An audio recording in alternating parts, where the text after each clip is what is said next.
Okay, people. I don't really care too much for a long intro. We're gonna get into this thing here. I'm gonna call this segment America's War on Drugs. I'm laughing because it's a joke. That's what's up. So while we get into this together, we'll figure this out. All right, let's go. Let's get it.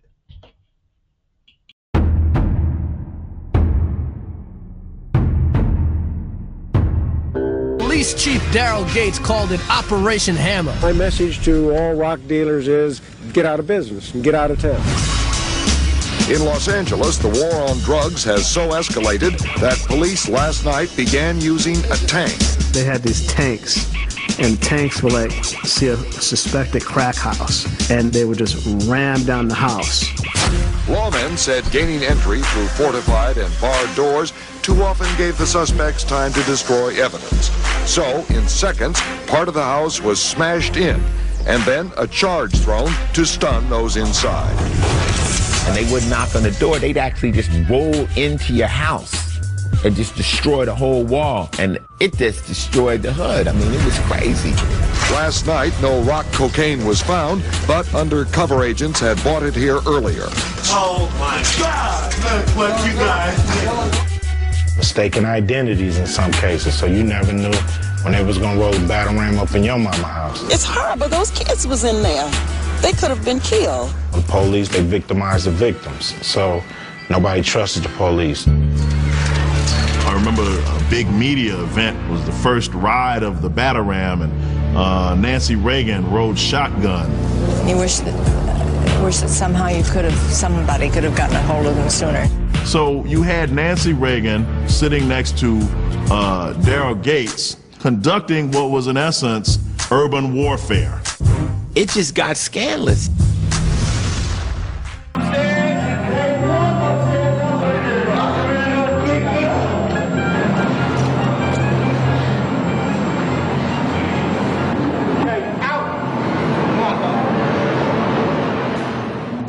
How the drugs were getting into the community.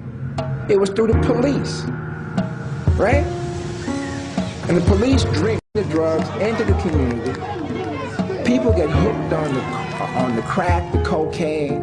It's disruptive to the family. And when it gets so disruptive, people commit crimes. You've got prisons with a massive, prison industrial complex that has come into being in the last 20 years to handle the incarceration of large numbers of black and Latino men. This is why I say Larry is a metaphor for a genocidal war against black people in America. And they've used drugs as a pretext to just wipe out a generation of young black people, to wipe them out. And it's a sad, sad, sad thing. It's a sad thing. It's another form of slavery, if you ask me. The suspect is known to be armed with a shotgun, .45 automatic, .357 Magnum, small caliber handgun, and an Uzi submachine gun. Larry Davis is described as black, 5 feet 8 and 165 pounds. He used to have a mustache, but he is now clean-shaven with close-cropped hair. They used to walk straight in the house, ask no questions. Walk straight up to right through Miss Davis' house, straight upstairs, straight to Larry's room. Sometimes don't even knock, just walk straight in. Like they had a warrant or something, you know what I'm saying? Joe had a method of recruiting people. He used to come around and shake down a lot of the young people in the area, and he would have all types of different pictures, and he would say, well, as you see, we have pictures of you, and we know where you live at, and, all we want you to do is, you can make a little money just coming and standing in lineup because, we have a rapist walking around. It's called Operation Condor, and it's federally funded to the NYPD to give officers overtime to go into what they would term cleaning up drug-infested neighborhoods, mainly Washington Heights and the South Bronx. So if you get pulled into one of these details uptown, every night you have to make 5 arrests, and this way you get overtime, making small-time arrests in the neighborhoods, giving kids in the neighborhood permanent records, arrest records, picking them up for maybe drinking a 40 ounce or smoking a joint, and they're going out and doing that 5 times a night, maybe 4 or 5 guys to a unit. Now, if they don't make those arrests, they get bounced out of the unit as they're being deemed not productive. There was 2 types of officers. One type, if the right situation just happened to come around and they felt comfortable, they would rob and steal. There was other officers who would go out and hunt for opportunities to commit corrupt acts. While some have said police corruption is not a widespread problem, the Mullen Commission says police corruption is a serious problem confronting the city. Any kind of organized crime cannot go on in the United States without the cooperation of the police department. Police got from the point where they might have got a couple of dollars for not busting somebody, not doing this, not doing that, to where they could be making crazy money overnight off this cop thing. Dowd talked about how he made as much as $8,000 a week by protecting and sometimes shaking down drug dealers, how he often showed up to work at the 75th Precinct in Brooklyn in a drunken stupor, and how he snorted cocaine while in his patrol car. I was using drugs heavily. On the job? Yes. In uniform? Yes. While you were on duty or something? Yes. What kind of drugs are you talking about? Cocaine and alcohol. Were you trying to conceal your use of drugs and alcohol on the job? In the beginning, I did. What about later on? Well, I used to do it off the dashboard. Off the dashboard? Yeah. The dashboard of your RMP? Yeah. Back then in the 80s, there was a lot of cops involved with that shit. The Dirty 30 is robbing niggas, taking niggas' money, taking niggas' guns, let niggas hustle again. Everybody was involved in this shit. And not only the police, district attorneys, and perhaps even judges, people on the bench, were involved in profiting from running drugs. You buy a judge. You buy many judges. You used to have a saying. You talk about a judge. You say he's in the pocket. What do you mean? He's in the pocket of those who gave him the job. He does what he's told to do. Lawyers, judges, the government, everybody was involved in the 80s, man. These niggas must be hitting lag, and I knew there wasn't no regular dudes, you know what I'm saying?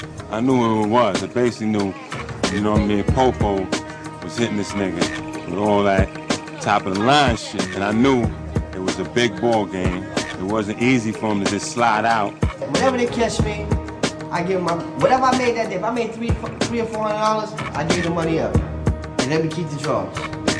When they found out I was down with Larry, they never fucked with me. And they know I had to pay Larry so Larry could pay him.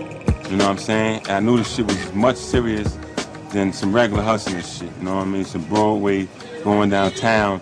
This wasn't that, you know what I mean? These niggas hitting them with mountains, telling them, bring us something back. You know how many Larry Davises there are walking the streets of New York City who work with the police in bringing drugs into their neighborhoods? What turned out just to be business began to be blackmail. My son, involving the woman I was involved with at that time, it was time to pull away from that kind of, dealings in terms of the drug thing. I remember just sitting with him and he was talking, he was saying, yo, you know what I heard? I heard the reason why the baby died is cause, yo, it was on cocaine. He never even knew the girl was using drugs. He said, yo, Sham, you know what happened? I found out that homeboy, talking about one of the police, you know what I'm saying, was doing supplying her with. This is somebody that I was doing business with, Sham. I said, what? And I was like, yo, man, that's it, Pete. They killed my son. And that was like the turning point for him. Because he cared about the girl. But he really was enthusiastic. He was like excited because the girl was giving birth to his first child. It meant so much to him. And it just threw him off like, yo, that's it. I don't care, Pete. I'm out this game. What we gonna do with this music? Now when Crazy Joe and Solomon found out that Larry was trying to get out the game and go into his own little business, shit was buck wild. They started busting everybody. Started taking everybody's shit. And I was like, yo, what's going on? I know the pressure was coming on, you know what I'm saying? With these high authorities and Larry, they was kind of getting upset now that he wasn't making it happen no more. Threats on your fam, you got threats on, you know what I'm saying, your peoples. You got, you know what I mean? You just don't, you know, you gotta remember, this is not like we adults. We 15, 16, 17, 18 years old. You know, we little kids now. They was running up everywhere. Sisters, moms, old ladies, whoever. Niggas on the corner, niggas affiliated, niggas who, everybody, you know what I'm saying? They came to the house one day and made some threatening statements to the family. A number of the police officers, 2 of them in any event, went to see his mother on October 30th of 1986. You know where he is. That's your son. You know what you raised. You raised a dirty bastard. That's what you raised. They came in there threatening dude like, talking about when you see your son, you raised a bastard. And we're gonna kill him. Straight up. They just told his mother that they was gonna kill her son. So he said, you tell him he's gonna get a bullet right before his forehead. And he was pointing at my head then. Larry had too much on the cops. He had too much. Anybody that knew Larry and lived on the west side or was down with the clique knew that the cops didn't like Larry. They want to kill him. He said, you hear what I say? And he all off and just pushed me around on my shoulder. And it was on and popping. And see why a lot of people was leaving, especially Larry, being the #1 recruit, wanted to go into hiding. And when Larry quit, he quit with their money. That is the money of the police officers. Well, you know, that doesn't fly. Like I said, he was an excellent businessman. Like I said, he established his own record label. He had studios throughout the Bronx and a few in Manhattan. So we wanted to do, you know, be on the music tip. So like I said, for us, like I said, the media talking about this happened and the cops were looking for Larry on this. No, the cops was looking for Larry way before that. And not because he did this or this allegation that, no, they wanted their money. And when he offered them resistance, that is when they decided to eliminate him. They couldn't have their money. They wanted him dead.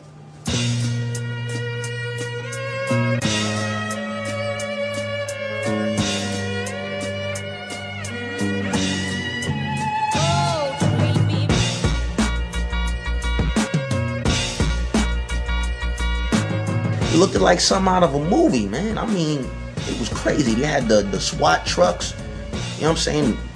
You know, with the dudes dressed in black, SWAT team. I said, don't shoot. My grandchildren there, too many grandchildren there. Then there was a cop in front of us with the big white light, and he had the gun pointing at us, telling us to go upstairs. People crawling on the fire escape. So I'm looking and I'm like, yo. And I wake up my brother and my cousin, and we run to the window and look, and we run downstairs and tell my grandmother. I went out, and they had the guns sticking straight up all over, just guns. So, and the hard hats all behind the cars, like they were, I don't know, like gangsters or something. Come out with your hands up.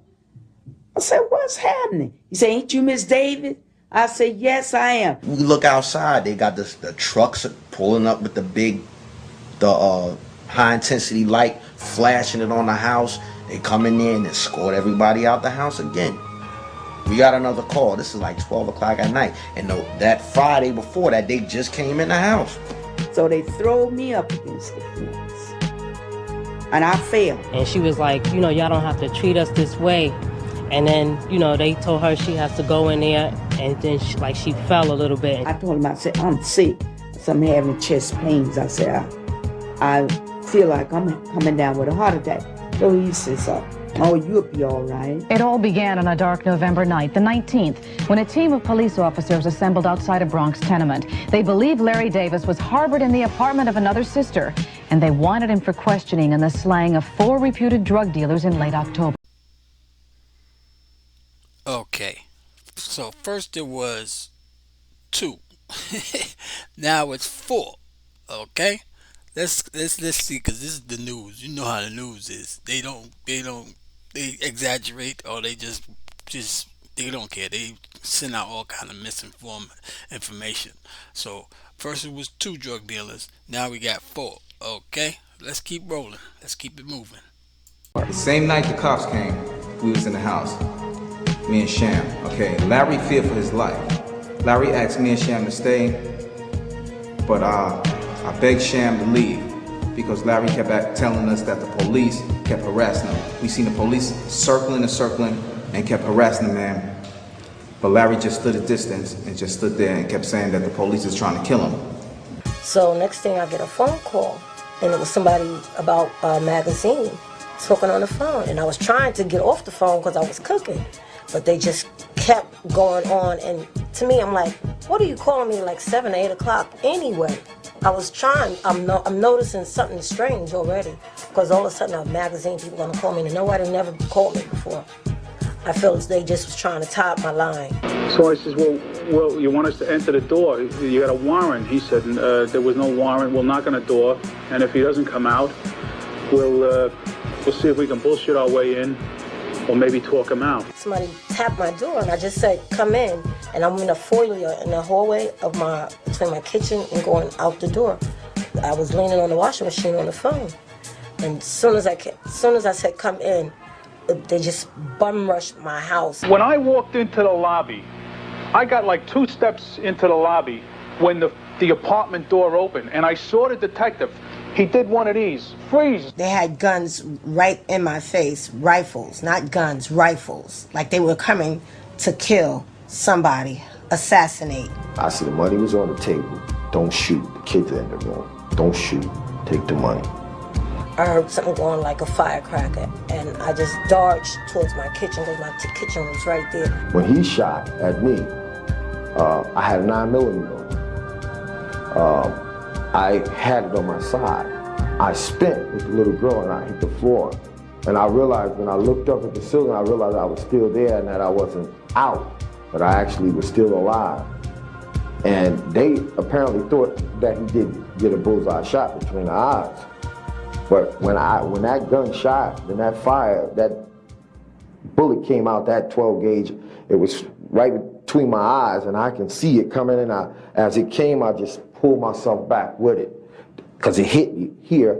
I had my head like that and I could see it coming and I pulled myself back like that. And I hit the floor with the little girl in my hand. They were in a big hurry and they got there and they were running when they got out of the cars. And they literally ran in.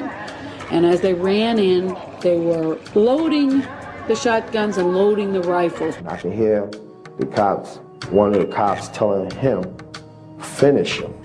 Finish everybody in here and let's get out of here. We had information that some of them were drunk, that afterwards the police surgeon could smell liquor on their breath. And an officer came in the kitchen, had me at gunpoint at my kitchen window. And as soon as he went to try to get back out, I just kept screaming out the window, please somebody call the police. She was screaming like crazy. The detective ran right in the apartment. There was no way to stop. He just took off. We had to go in. I fired one, hitting him with impact into the mouth, and then coming out the back of his neck, and he flew in the air into many of the other cops who was back behind him with weapons. So because he was between them and myself, they didn't begin just immediately shooting because he was there. Many of them dropped their guns trying to catch him in the air. And when he opened up and fired, and they panicked, they dropped 7 weapons on the floor, and they fled. When they told them caught them, they dropped their guns. And they said, back out, back the hell out. You got one, get out, back out. They're yelling and screaming, and you hear this, massive noise, yelling, screaming, cursing each other out on their way, pulling out. Get the hell out, get the hell out, back the hell out, cursing, cursing, cursing. And the last cop that was in the kitchen with me, he peeked out to see what was going on. And that's the cop that got glazed in his head. I stick my head out and I could see the cops there, and they began firing, trying to hit me in the head. And they had machine guns too. They were spraying the whole wall, looked like Swiss cheese from the holes. They were just shooting randomly. So I already had a visual perspective of where they were because I had already looked out. So then I grabbed the bedroll off the back of my sister's closet, which is right there in the hallway. And I said, I'm gonna use this as a decoy to make them think I'm running out here. So I threw it, and they began chasing it, shooting it, the bedroll. And when they did that, I came out and I fired, and I had hit one point blank blast in the face, and I caught the other one on the floor because I already knew where they were. My house was so crowded that they could have ran into each other and shot each other. That's how crowded it was. And then there was more, and I can hear them yelling, "Greta, he just got him, get out, back out." You know, they were screaming and took her, "There's blood all over the place, there's blood all over the place, back out," screaming and cursing and everything. He wasn't afraid, he just started shooting.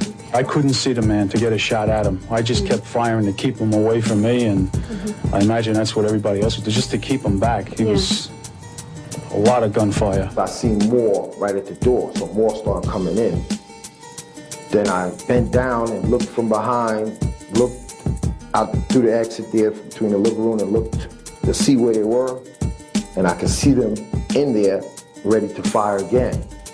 So I went into the bathroom, came in, and I knew where they were.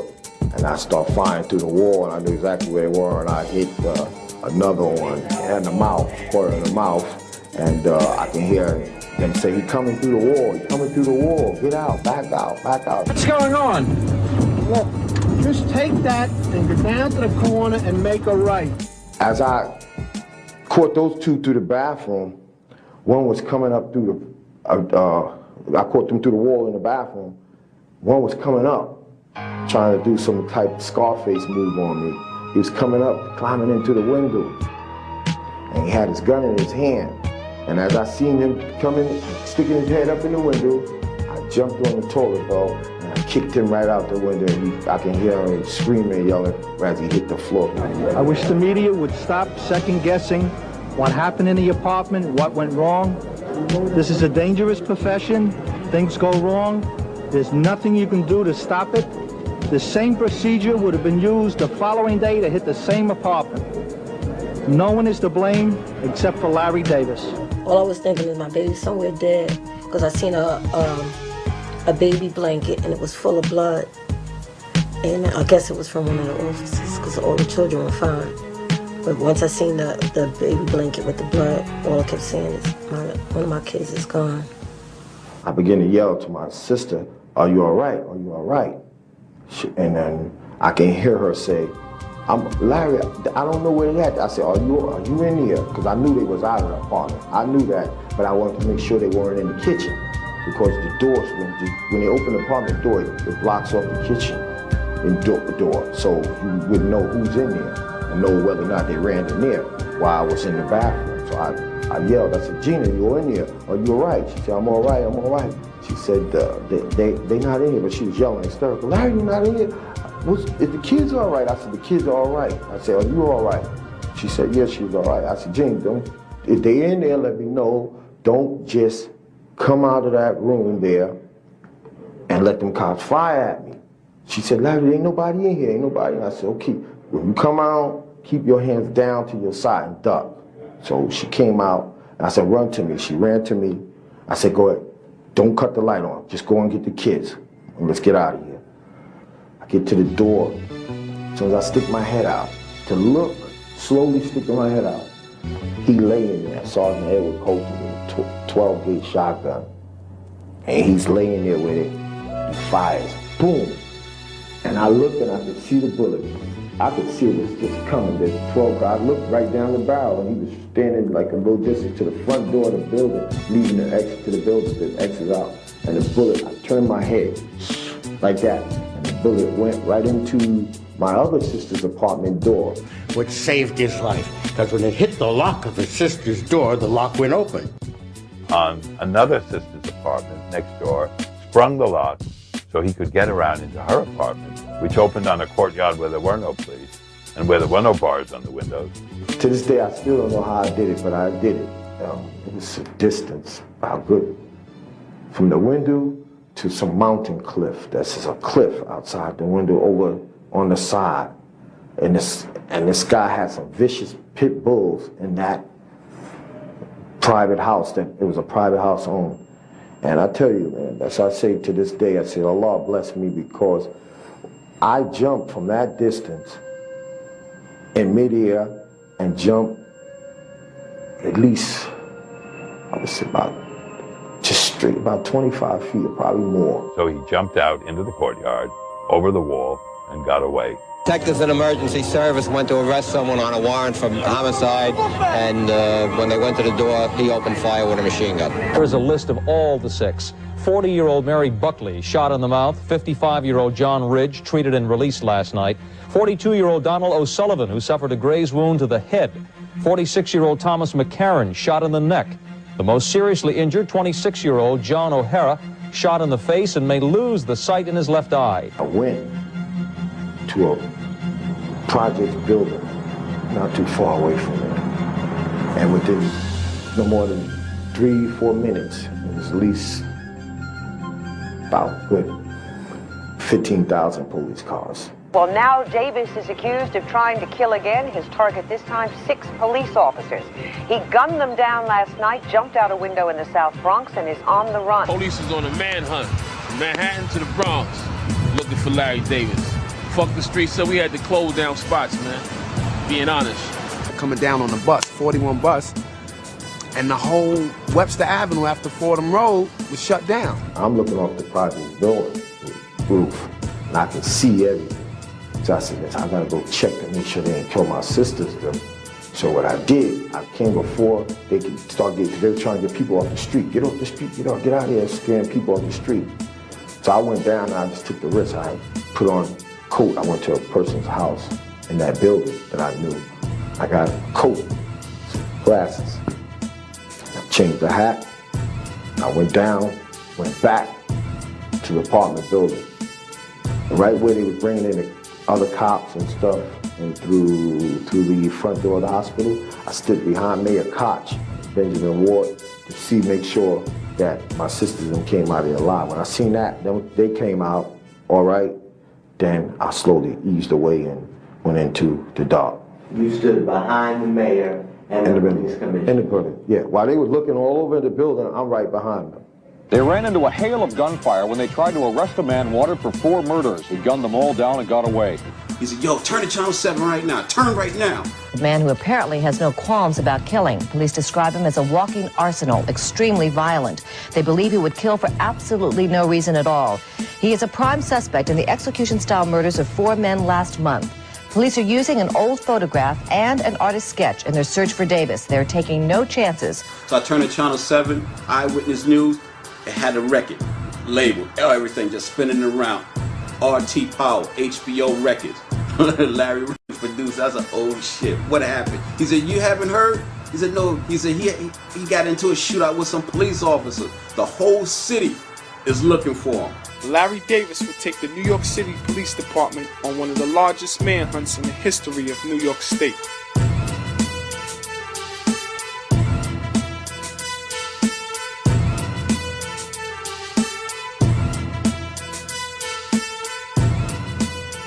Little kids, 32 years old, and they shut the house up. No, but he ain't in there. He's not in there. Like everybody else in New York, Kunstler and I first came in contact with Larry Davis by watching television.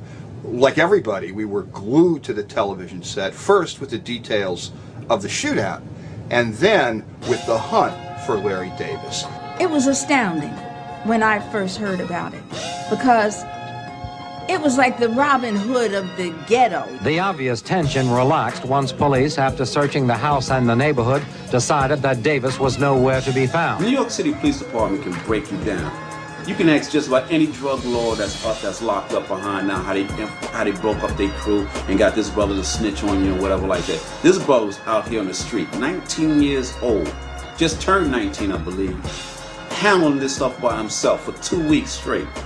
And of course it was our fear that he was never going to survive to see the light of day, that the police, once they caught him, were going to kill him. I knew they were watching everybody, any and everybody. If you didn't even have nothing to do with the situation, if you just knocked on my door, you was going to be watched later on. I guess when the police came to my place, based on the label, they know that he was dealing with some type of music.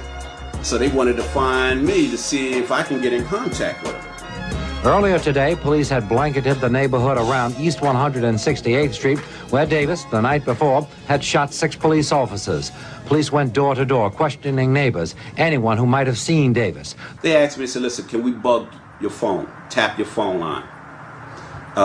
They said, we can get a permit for this, some type of, whatever like that. I said, go ahead, do what you want to do. I doubt very seriously the brother would call my house. And like I said, shortly after that, the brother called the house, right? So, pick up the phone, and I said, my usual, yes. And I said, who's this?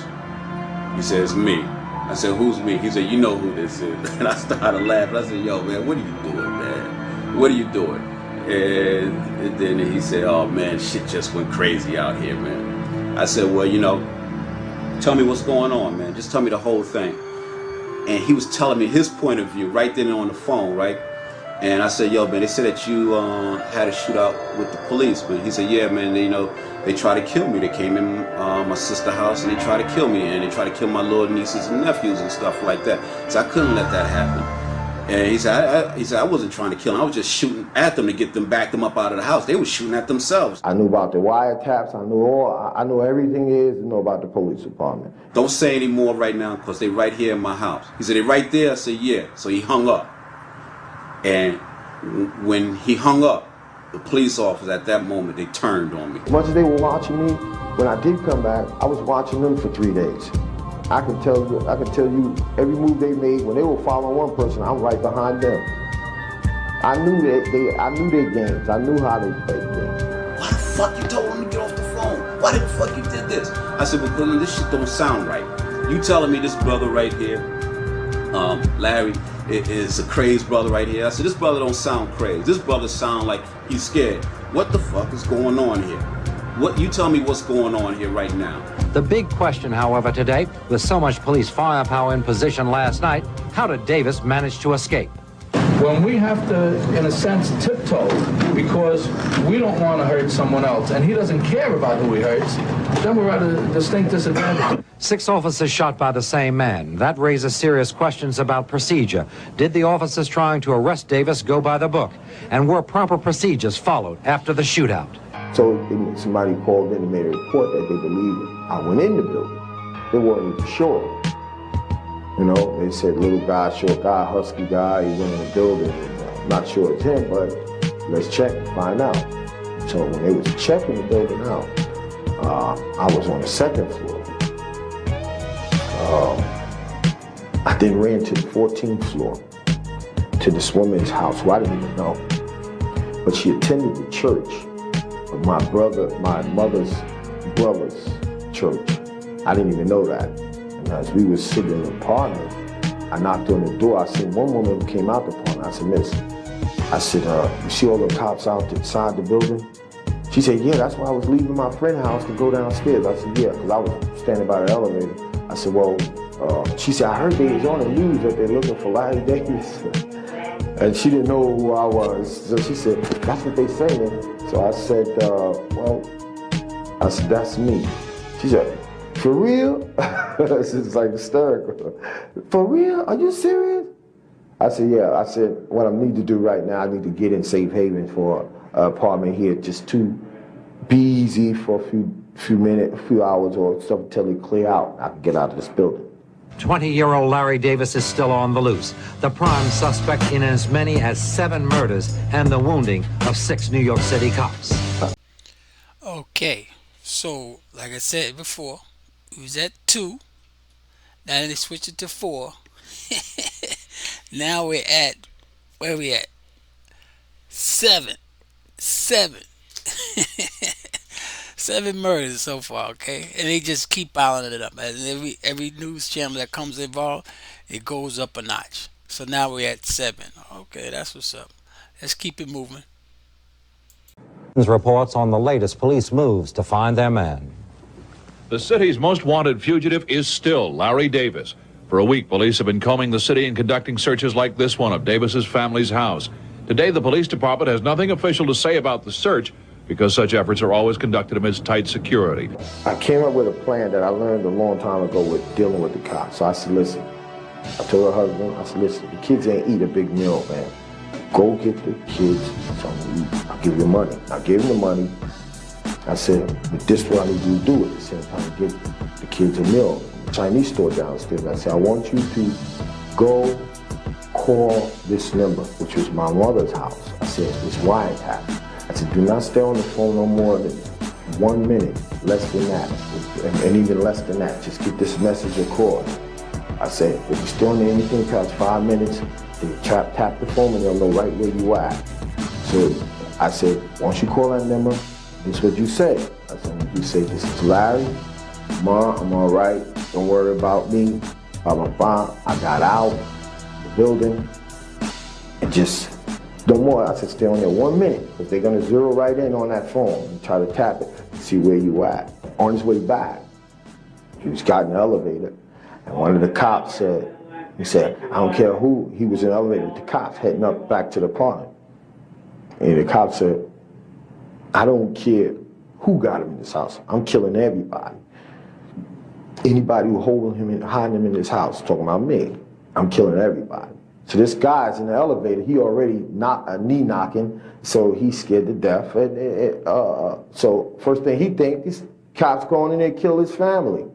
So then he goes and he said, listen, I would like to speak to your superior officer. I said, for what?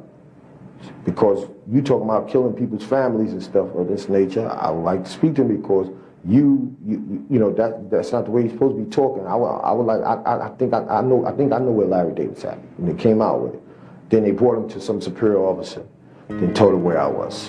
If he really sincerely wants to give himself up, no cop is going to hurt him. No cop is going to touch him. When we took the person who killed the 10 people in Brooklyn, nobody touches these people. I was not coming up out of there to meet NYPD because I know how vicious they are, you know, and I was not just going to walk in the hands of NYPD. No way. I knew exactly how they get down. For Larry Davis to do that incredibly brave, incredibly audacious act, say, I'm not going to be a victim. You're not going to go to church and cry over my body because I'm going to make sure that I walk out of this. It was phenomenal. So I said, I'd rather go out, fight this battle with them than just walk in their hands because they'll try to kill you no matter what. And just lay the gun right to my side. I told them I want the FBI then. I want to talk to the FBI. And I explained it to the FBI, everything that was happening.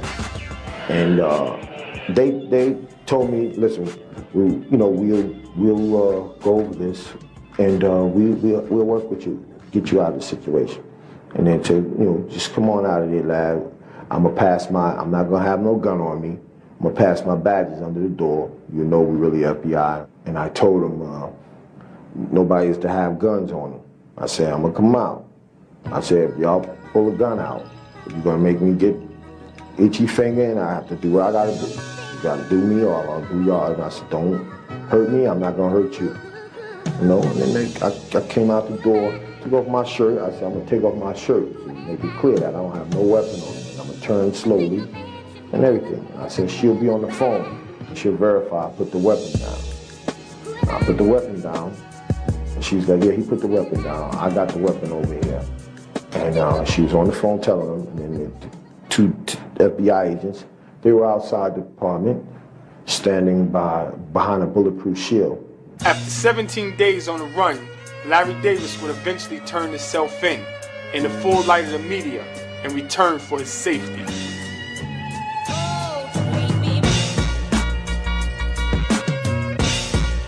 The detective ran right in the apartment. There was no way to stop. He just took off. We had to go in. I think he should be shot by all those 9 cops. Because this city's going to hell.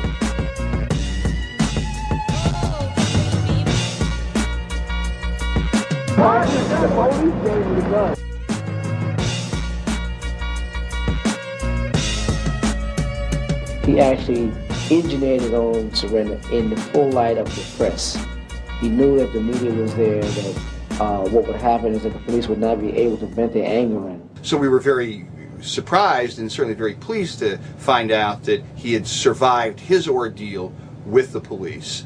And I think we got the call shortly after he was taken into custody. Originally, Stanley Cohn was representing him. Stanley at that time was working for the Legal Aid Society. And Kunstler, who was the best-known civil rights lawyer in America at that time, got the call, and we met Larry shortly after that. As soon as I heard about the case, Bill was sketchy about it. I think Mrs. Davis had gone to see Bill. And when I listened, I says, this is the most important case that you people are ever going to see.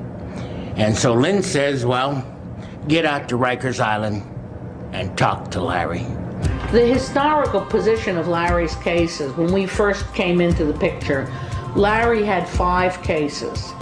He had the murder of 5 drug dealers at their spot on Southern Boulevard in the Bronx. That was the first case against him.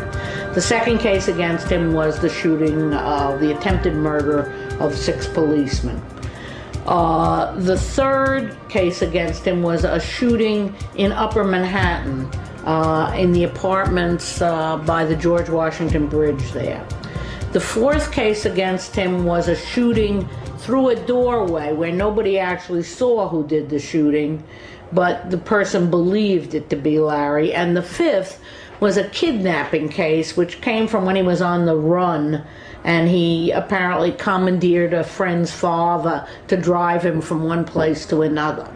Well, of course, the kidnapping case was the least important, and they actually were tried in the order in which the prosecution, the DAs, thought they could get convictions. The most difficult thing about the case at the beginning was making sure that Larry lived into the time that he stood trial. He was the subject of numerous attacks while he was being held in pretrial confinement. What are you doing? I'll show you. What are you doing? Hey, welcome.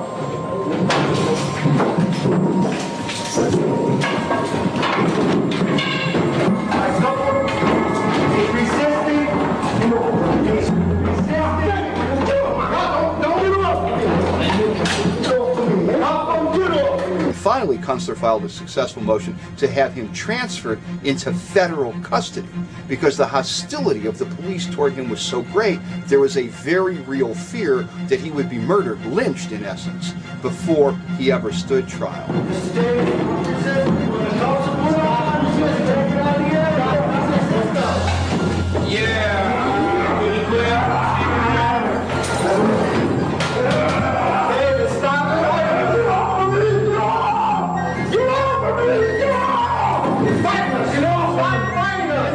Larry was held initially at Rikers, then he was moved to the Bronx house to be close for trial. We came to court one day, Bill and I, and Larry said, we can't go forward. I was attacked last night. I got all stabbed up in my back, I think it was. He said, look, here are the marks, here's the shirt.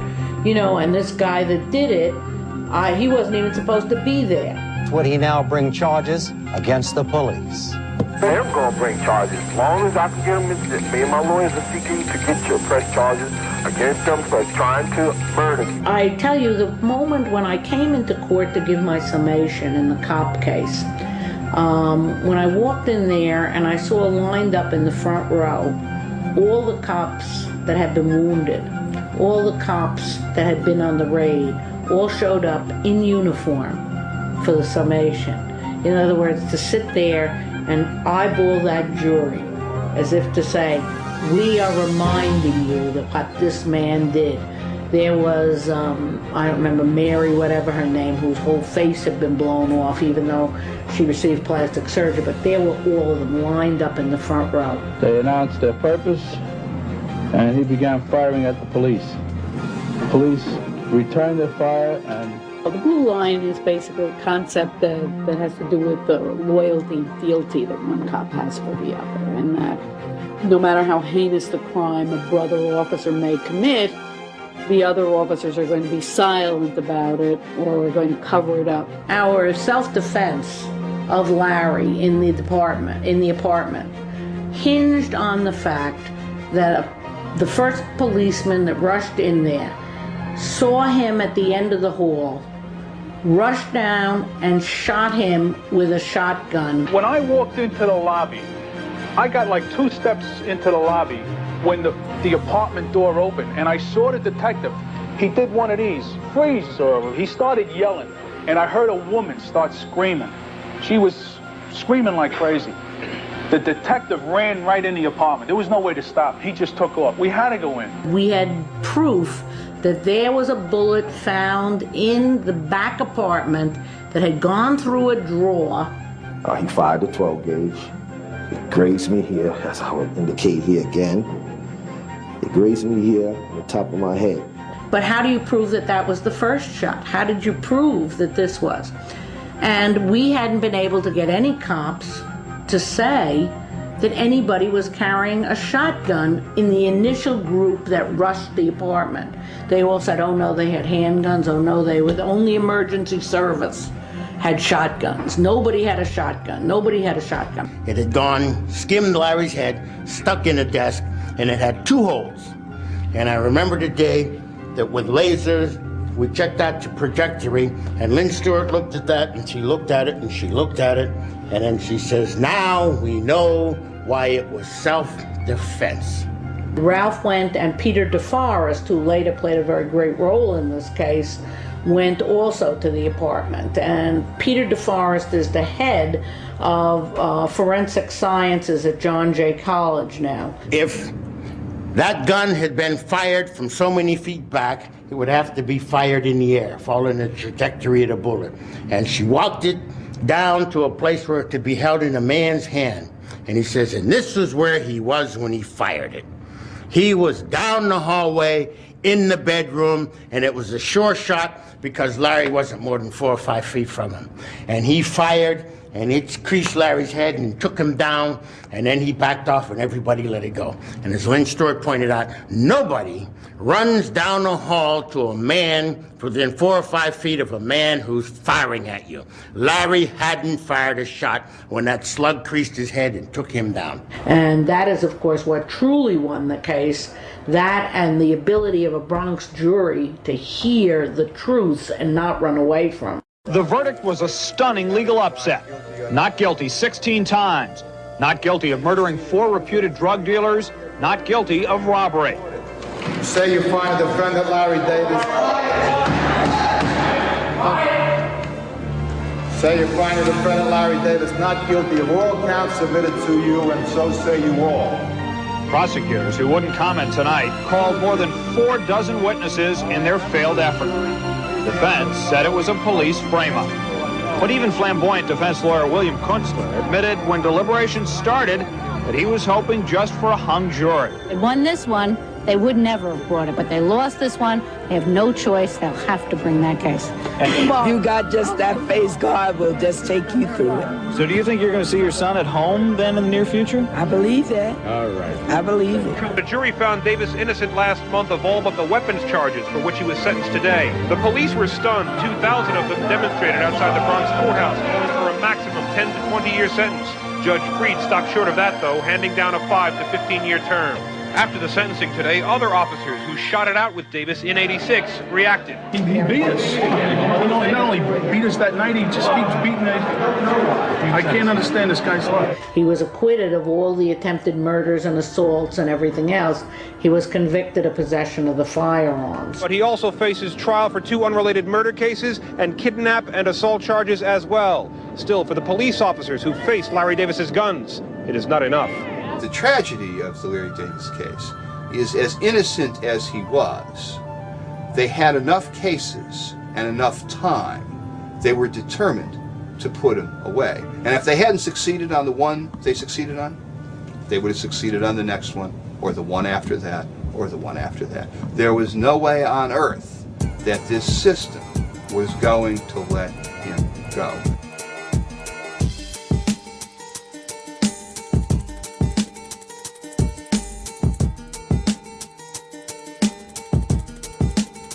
Right after I get acquitted of the shooting the cop case, then they put an all-police jury who related to cops in one way or other. In fact, you had some people who were, one who was a law enforcement officer sitting on my jury. This is what I had, and there was no way around it. The judge forced these people to remain there, and some of them who wanted to get off the case because they couldn't be fair, because they had relatives who was cops. Throughout this long months of this case, there has been a third prosecutor, or rather persecutor. That persecutor is the so-called judge here today. Throughout this case, Davis has painted himself as a victim of corrupt police officers. He says he was a drug enforcer for rogue cops. He says he shot his way out of his sister's apartment only in self-defense. He even brought character witnesses to court today to tell the judge about his recent religious conversion to Islam. This case around the drug dealer being killed, the drug dealers who were a part of a drug ring set up by the cops. These drug dealers refused to turn over money to the cops.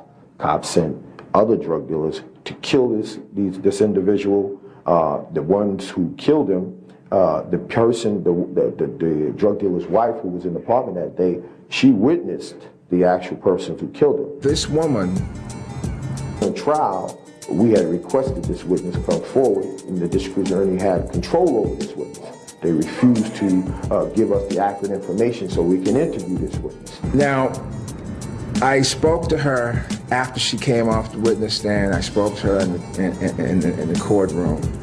She told me that she was a good friend of the murder victim's wife, Miss Torres. I think her name is Maria Torres.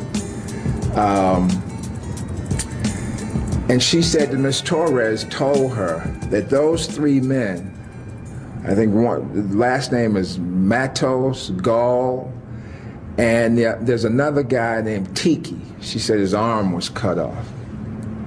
They were Spanish. She said that they were responsible for the murder and not Larry Davis and his brother Eddie. We brought in her neighbor, who was her best friend, and she told her who did it. And it was the district attorney's witnesses, two witnesses who were drug users and drug dealers.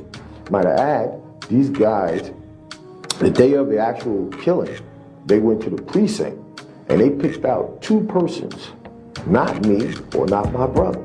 I covered this in detail. I gave names, full names, addresses, direct quotes, testimony from that trial.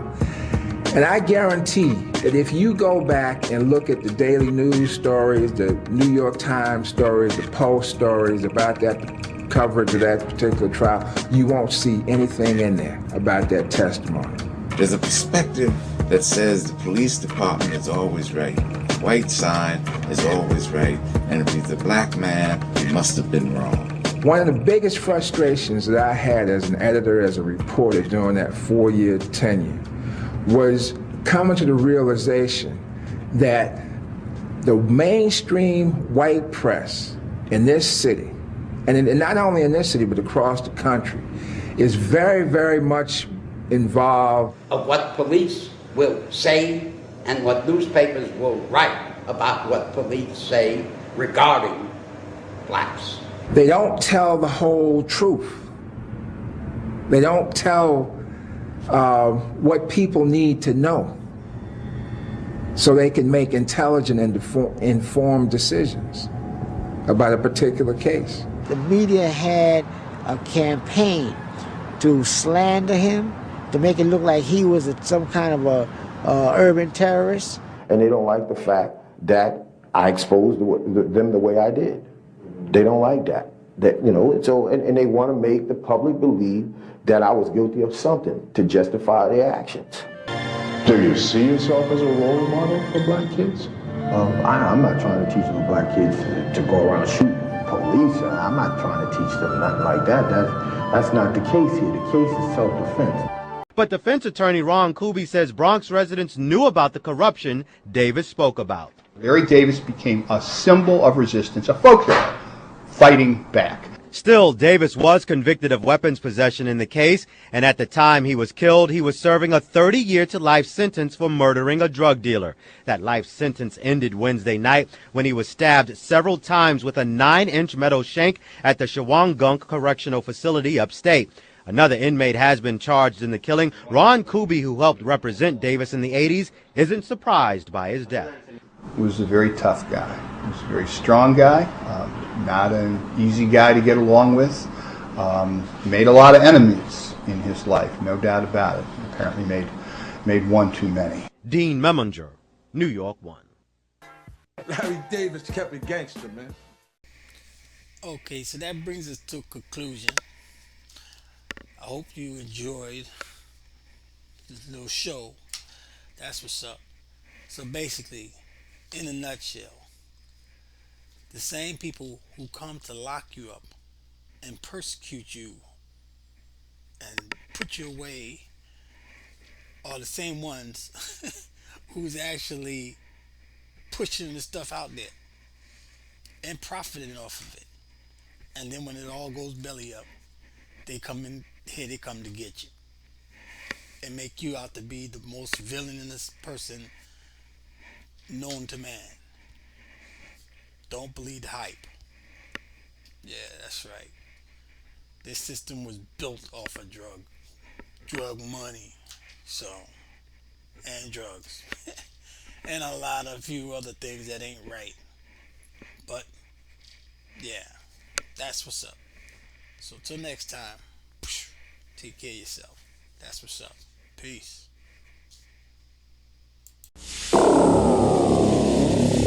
Okay, last time. This is drugs. This is your brain on drugs. Any questions?